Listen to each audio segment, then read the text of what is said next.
country's coffee sector was once a top foreign exchange earner for the country, but now the crop seems to have lost favor in the eyes of farmers who have turned their backs on the crop, leaving the sector fighting for survival. But the government is now trying to save the crop from total elimination.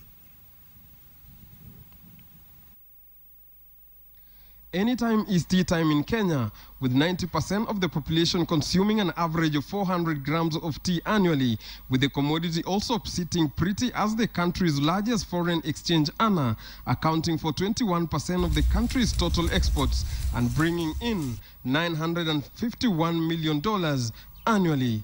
But the same cannot be said of coffee, which was a frontrunner in the years past, but has had to settle for third place, accounting for only 6.1% of total exports and bringing in $280 million.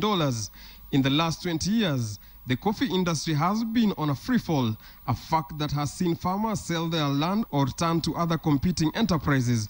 And this has resulted in a significant drop in production, which has fallen from an all-time high of 130,000 metric tons in the 1988 to the current lows of 49 metric tons. One of the key ideas we have from Africa is also to restart, or rather make sure that coffee is as well consumed as tea.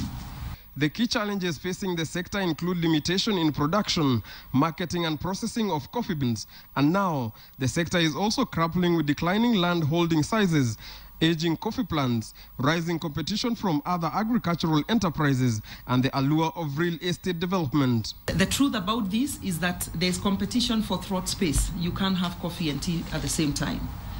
But there isn't competition in terms of the markets out there, as there isn't competition when you look at the export basket of the commodities. The government is now moving in to revitalize the industry. To start with, the state has waived debt worth 5.8 billion shillings to jumpstart the sector.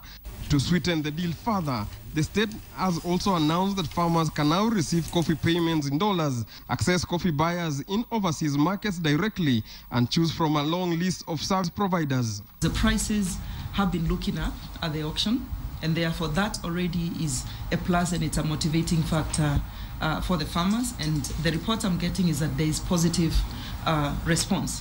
The government is hoping these initiatives, combined with the introduction of new high-yielding coffee varieties, will increase the attractiveness of the sector and lift production from the current 50,000 metric tons to about 60,000 metric tons in the next 2 crop years.